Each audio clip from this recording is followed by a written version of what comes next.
Hello everyone. तो welcome to the last topic of daily scan. यहाँ पर अपन बात करेंगे त्रिपुरा बांग्लादेश रेलवे लाइन जो रिसेंटली इनॉग्रेट हुई है। ठीक है, तो this was in the Indian Express article today. GS2 paper में IR जो टॉपिक है उसके अंदर ये सिलेबस में आता है, India and its neighbourhood relations. ठीक है, तो why it is a news? Because this has been recently inaugurated. यदि आप देखोगे सो नॉर्थ ईस्ट इंडिया और बांग्लादेश को कनेक्ट कर रहा है। So can you see that Tripura का जो कैपिटल है अगरतला, और यहाँ पे बिल्कुल बांग्लादेश के साइड है अखौड़ा। तो बिल्कुल छोटी सी लिंक है, यदि आप देखोगे तो मात्र 12 किलोमीटर की है रेलवे लाइन। ये जो है कनेक्ट किया गया है। तो यदि आप देखोगे यहाँ से इधर तक है, यहाँ पर एक इमिग्रेशन चीज बना है, कस्टम हाउस या जिसे बुलाया गया Nischintpur. Y it is important? क्योंकि कई बार प्रीलिम्स में इस तरीके के क्वेश्चंस पूछ लेते हैं, दिस इज लोकेटेड कहां पर। तो ये बिल्कुल इंडो बांग्लादेश बॉर्डर में है, इसलिए इस नाम को आप लोग याद रख लीजिएगा। फिर इसका काउंटर पार्ट बांग्लादेश में है गंगा सागर। ठीक है, और इसे माना जा रहा है लेटर इस रेलवे लाइन को ढाका से कोलकाता तक भी कनेक्ट कर दिया जाएगा। ठीक है, this is the future plan, मतलब बहुत फ्यूचरली है, भी इसको एक्सटेंड किया जा सकता है। इसका जो है फंडिंग जो है इंटायरली गवर्नमेंट ऑफ इंडिया ने इसे फंड किया है। तो जो इंडियन पार्ट का है, जो इंडियन साइड का है, उसे मिनिस्ट्री ऑफ नॉर्थ ईस्ट ने फंड किया है, और जो MEA है मतलब एक्सटर्नल अफेयर्स ने बांग्लादेश पार्ट को फंड किया है। इसे फॉरेन एड की तरह ये किया गया है। तो यदि आपको पता होगा Bangladesh is one of the highest recipient of aid from India. Who is the highest? Highest is Bhutan. ठीक है, we have very good relationship, but even Bangladesh have very important relation. Next अपन बात करते हैं इसका इंपॉर्टेंस क्या है। तो यदि अपन देखेंगे नॉर्थ ईस्ट इंटायरली और त्रिपुरा भी ये लैंडलॉक्ड है। ठीक है, तो यदि आप देखोगे this is a map of north east, can you see that there is no access to sea. यहां पर Bangladesh is sandwich between east India and north east India. और यदि मान लो एक पर्सन यहां पर है अगरतला में, उसके पास पहले जाने का रास्ता क्या था? He have to go through here, पास होके सिलीगुड़ी कॉरिडोर से होते हुए यहां तक कोलकाता में आएगा। तो can you understand this? This portion is known as Siliguri corridor. और यदि आप देखोगे ये बहुत ही पतला एरिया है, इसलिए एक चिकन नेक की तरह है, इसलिए इसे चिकन नेक भी बोला जाता है। Now why it is called as a chicken neck? क्योंकि यदि आप देखोगे कि ये एरिया में दिस वाज अ एरिया जहां पर फाइटिंग हो रही है। यदि आपको पता है यहां पर लगातार फाइटिंग हुई है, इंडिया चाइना का स्टैंड ऑफ हुआ था यहां पर। कमेंट में बताइएगा इस एरिया का नाम क्या है। तो इस एरिया में लगातार फाइटिंग हो रही है। क्यों? क्योंकि यदि यहां पर चाइना को एक्सेस मिल जाता है और चाइना कभी वॉर के समय इस पॉइंट को ब्लॉक कर देता है, तो can you understand the entire north east would be cut off from India. यदि इस यहां का एक्सेस मिल गया चाइना को, कट गया। इसलिए इस कॉरिडोर का बहुत इंपॉर्टेंस है and India has been vehemently opposing इस पॉइंट का। अभी भी रिसेंटली बाउंड्री टॉक्स हुई है भूटान और चाइना के बीच में, जिसमें इंडिया बहुत ही सीवियर आंखें गड़ाए बैठा है कि क्या बात हो रही है। ठीक है, तो ये सारा इशू है।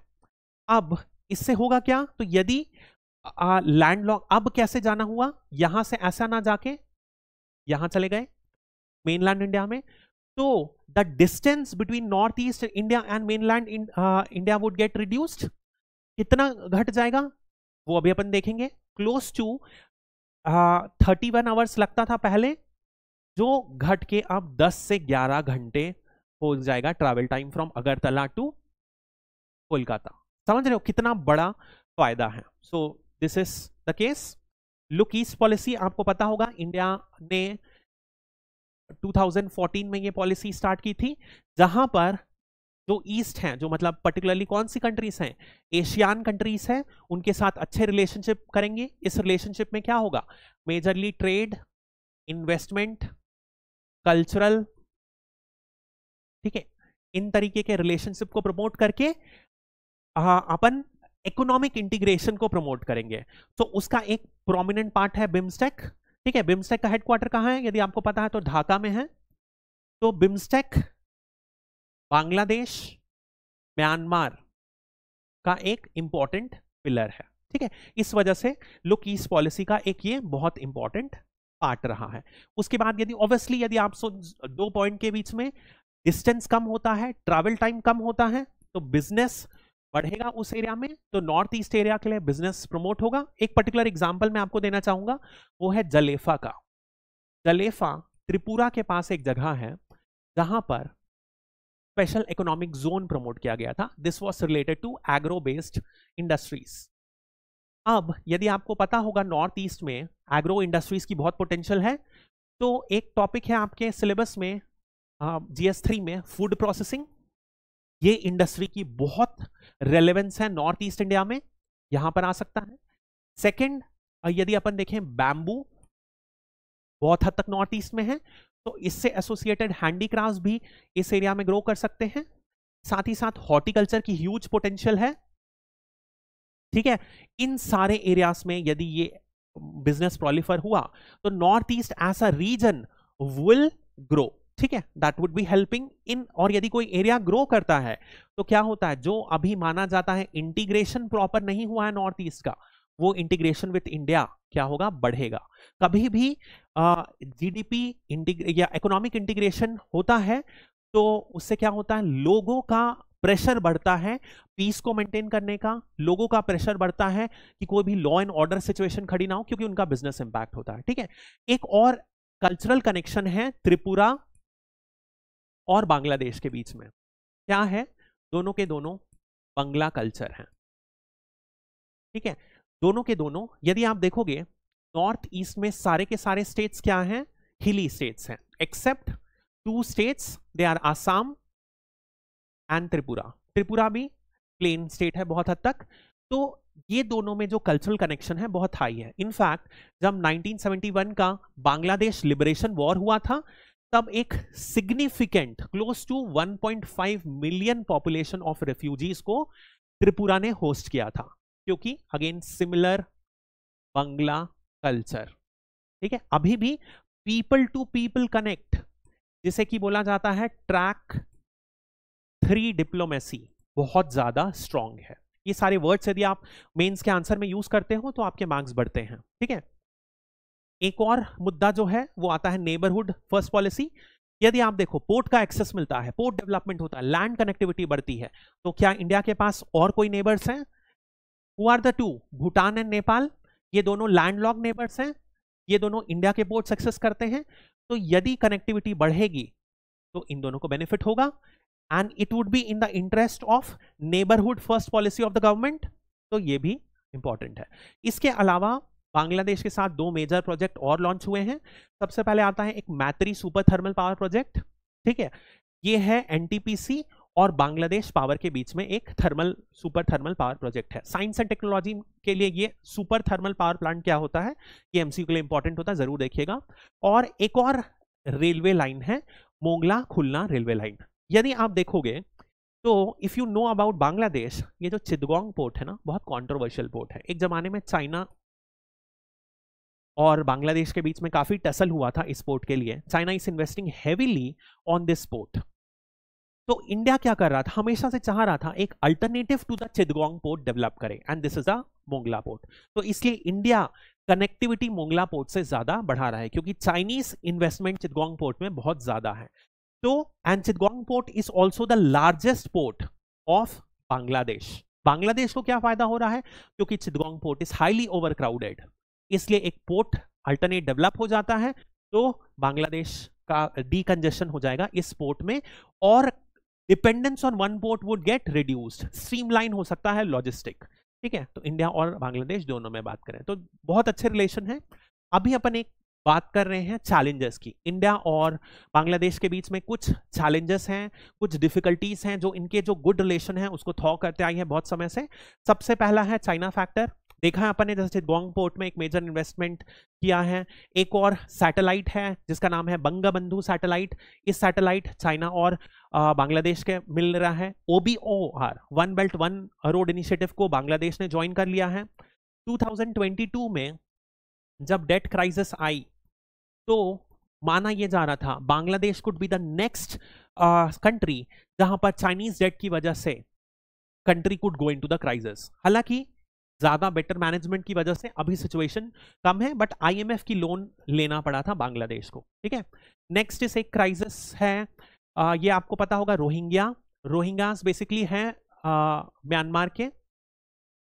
These are the Muslim communities जो रेखाइन एक स्टेट है वहां पर कॉन्सेंट्रेटेड है। हालांकि म्यांमार इसे क्या करते हैं, इसे सिटीजन का स्टेटस नहीं दिया हुआ है। तो इसका डायरेक्ट कंसिक्वेंस क्या होता है कि जब म्यांमार में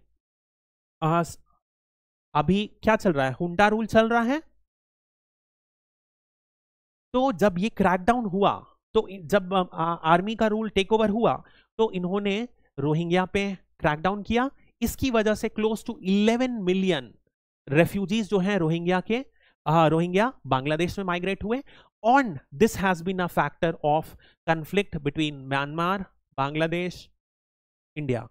बांग्लादेश बोलता है म्यांमार में वापस भेजेंगे, इंडिया बोलता है म्यांमार में वापस भेजेंगे, म्यांमार लेने से मना करता है। बांग्लादेश और इंडिया में क्यों टसल है, क्योंकि बहुत बार इलीगली वो बांग्लादेश से इंडिया में भी आ जाते हैं। Bangladesh is used as a route to infiltrate India, इसलिए ये इशू रहा है। ठीक है, इसके बाद एक और इशू जो लगातार रहा है वो है बॉर्डर सिक्योरिटी। अब यदि आप बॉर्डर को देखोगे तो ये रिवर राइन बॉर्डर है इंडिया बांग्लादेश का। रिवर राइन बॉर्डर हमेशा क्या होता है, रिवर से बॉर्डर बना है, तो ये होता है पोरस। तो बहुत सारे लोग क्या होते हैं, इलीगली माइग्रेट कर जाते हैं। तो illegal migration is always has and always been an issue between India and Bangladesh since 1950s, और 1970s में बहुत हद तक बढ़ गया था, तभी इंदिरा गांधी जी ने लिबरेशन वॉर शुरुआत की थी। इसके अलावा एक और जो इशू है वो है स्मगलिंग ऑफ कैटल, जो इसी ऑर्डर से टेक होता है। कौन गार्ड करता है, बीएसएफ गार्ड करते हैं बॉर्डर, पता होगा आपको। तो बीएसएफ और वहां के गार्डिंग फोर्स, बांग्लादेश के गार्डिंग फोर्स के बीच में टसल हुई है अभी रिसेंटली, जिसमें काफी सारी फायरिंग्स एक्सचेंज हुई थी। बीएसएफ ने बेसिकली फायर आउट किया था। Then next is geopolitics. अब इस पॉइंट को समझिएगा। देखो, आप यदि इंडिया को देखो और बांग्लादेश को देखो, तो दोनों की जो ज्योग्राफी है सिमिलर है। तो यदि आप देखोगे, both the countries grow rice, both the countries grow jute, both the countries have similar type of industry, for example textiles के लिए competition है, ठीक है, जूट इंडस्ट्री के लिए कंपटीशन है, टेक्सटाइल के लिए कंपटीशन है। तो क्या यदि ये सिमिलर जैसी कंडीशन में प्लेस्ड हैं, सिमिलर जैसे प्रोडक्ट मैन्युफैक्चर करते हैं, तो इंटरनेशनल लेवल पर कंपटीशन रहेगा। तो ये कंपटीशन रहता है। ऐसा कंपटीशन आप देखोगे इंटरनेशनल फोरम्स में दिखेगा इंडिया और बांग्लादेश के बीच में। For example, the two countries are always competing. जैसे बांग्लादेश अभी एलडीसी कंट्री है, और इंडिया हमेशा से यूरोपियन यूनियन, यूएस को बोलते रहा है कि हमें भी ड्यूटी फ्री एक्सेस दो आप, ताकि जो बांग्लादेश को जीरो ड्यूटी का एलडीसी होने की वजह से एडवांटेज मिल रहा है इंपोर्ट में, वो हमें भी मिले। तो India has been negotiating free trade agreement इसी की वजह से, ताकि जो कॉम्पिटिटिवनेस है टेक्सटाइल इंडस्ट्री की, बांग्लादेश और इंडिया की सिमिलर लेवल पर रहे। ठीक है, अब एक मेजर कंट्रोवर्सी जो रही है हमेशा से, वो है टिस्टा रिवर। तो यदि आप टिस्टा रिवर देखोगे, कैन यू सी दैट ये सिक्किम से ओरिजिनेट हो रही है। This is the Brahmaputra river, ये इसमें जाके मिल रही है, मतलब कि Teesta is a tributary of Brahmaputra river. ठीक है, so it is a tributary of Brahmaputra, it originates in Sikkim and then it flows through Sikkim, then finally through West Bengal and enters into Bangladesh. अब टिस्टा रिवर डिसएग्रीमेंट या dispute क्या है, इसके बारे में मैं आपको बताता हूं। अब 2011 में, अब देखो मुद्दा क्या है, सिंपल यदि आप समझोगे, आप देखोगे वेस्ट बंगाल है और उधर बांग्लादेश है, दोनों के दोनों रिवर प्लेन या फ्लड प्लेन के आसपास कैसे लोग रह रहे हैं फार्मर्स लोग क्या उगा रहे हैं, राइस उगा रहे हैं, क्या उगा रहे हैं, जूट उगा रहे हैं। Both of them are water intensive crop, तो पानी की बहुत ज्यादा रिक्वायरमेंट है। देयरफॉर मॉनसून में तो कोई दिक्कत नहीं है, लेकिन जब लीन सीजन होगा मॉनसून के बाद, तब वाटर शेयरिंग का इशू आएगा। ठीक है, और यही होता है। तो टिस्टा रिवर के बीच में वाटर शेयरिंग के रिगार्डिंग इशू हुआ। 2011 में एक एग्रीमेंट भी हुआ था। एग्रीमेंट क्या हुआ था कि अ लिटिल मोर देन 1/3 जो शेयर रहेगा टिस्टा का, इंडिया बांग्लादेश को देगी, ये इशू था। लेकिन इससे मान भी लिया गया, लेकिन क्या हुआ, वेस्ट बंगाल ने इस इशू पर ऑब्जेक्शन रेज कर दी। तो वैसे यदि आप इंडियन कॉन्स्टिट्यूशन देखोगे, इंटरनेशनल कन्वेंशंस और इंटरनेशनल या ट्रांस बाउंड्री रिवर्स के लिए कौन रिस्पॉन्सिबल है? Union government. States have no say in this. फिर बांग्लादेश ने कैसे, वेस्ट बंगाल ने कैसे ये इशू क्रिएट कर दिया? रीजन बीइंग इज, यहां पर किसका मुद्दा इन्वॉल्व है? फार्मर्स का। यहां पर बात है लाइवलीहुड की, और वो भी किसकी? गरीब लोगों के लाइवलीहुड की बात है। तो क्या इनकी सोशियो इकोनॉमिक कंडीशन को इग्नोर किया जा सकता है? नहीं किया जा सकता। इसलिए आर्टिकल 253 के अंदर भले ही स्टेट का कंसेंट रिक्वायर्ड नहीं है, बट स्टेट ने जब ऑब्जेक्शन रेज की, सेंट्रल गवर्नमेंट ने इसको रैटिफाई नहीं किया, and that has been issue. Bangladesh हमेशा से इस इशू को रेस करते आया है और क्लियरली बोलते आया है कि we want a greater share of Teesta river water, this is the issue. ठीक है, अब कंसिडरिंग द, तो जब बेसिकली ये माना जाता है जैसे दो स्टेट हैं, दिस इज, यहां से रिवर ओरिजिनेट हो रही है, यहां जा रही है, this is known as upper riparian state and this is known as lower riparian state. तो लोअर राइपेरियन स्टेट जो होता है वो वल्नरेबल रहता है। क्यों? यदि मान लो अपर राइपेरियन स्टेट ने यहां पर डैम बना लिया, वाटर को स्टोर कर लिया, तो नीचे पानी ही नहीं जाएगा। तो इंटरनेशनल एग्रीमेंट कुछ कुछ होते हैं, जैसे कि एक होता है हेलसिंकी प्रोटोकॉल, हेलसिंकी एग्रीमेंट बोलते हैं। इसमें यह बोला जाता है कि अपन को लोअर राइपेरियन स्टेट्स के रिक्वायरमेंट को रिस्पेक्ट करना चाहिए, और पर्टिकुलरली कौन सा requirement? Agriculture, drinking water, basic human needs, ये सारे को स्पेसिफिक देना चाहिए। ठीक है, तो this is all about this. Now ये यूपीएससी 2017 या 18 का क्वेश्चन है। Consider the following with respect to the river Teesta, which of the following statements are correct? The source of river Teesta is the same as that of Brahmaputra but it flows through Sikkim. It flows through Sikkim सही है, लेकिन source क्या है? Same नहीं है। देखा अपन ने map में भी, रिवर रंगीत originates in Sikkim and is a tributary of river Tista. Now this is not a very common river, so you can mark it इस point को। Second, river Tista flows into Bay of Bengal on the border of India Bangladesh, ये तो गलत है, join करता है। तो 1 गलत है, 3 गलत है, और करेक्ट पूछा है, तो ये नहीं होगा, ये नहीं होगा, ये नहीं होगा। So even though I was not sure about the second statement, but I got the answer कि यही सही होगा। ठीक है, इस तरीके से एलिमिनेशन यूज कर सकते हैं। So just for your information I am telling you, जो रिवर रंगीत है, it is a tributary of river Tista and is the largest river of Sikkim। ठीक है, इससे रिलेटेड कई क्वेश्चंस आ सकते हैं, जैसे कि इंडो बांग्लादेश। कभी भी बाइलैटरल रिलेशन पे आते हैं तो किस तरीके के क्वेश्चन आ सकते हैं? सबसे पहले आ सकता है इशू बेस्ड, एक पर्टिकुलर इशू में पूछ लें, या तो एक रीजन पर पूछ लें कंटिन्यूसली। फॉर एग्जांपल यहां पे आ सकता है इंडो ये साउथ इंडियन रीजन, इस तरीके से आ सकता है। ठीक है, या तो फिर आ सकता है थीमेटिक बेस्ड, जैसे कि अपन ने एक बात करी WTO में दोनों का स्टैंड क्या रहता, इंटरनेशनल बॉडीज में क्या आ सकता, कुछ इस तरीके के क्वेश्चंस आ सकते हैं। ठीक है, so will do more tomorrow. Till then thank you and I hope you like the lessons. ठीक है, हैव अ ग्रेट डे।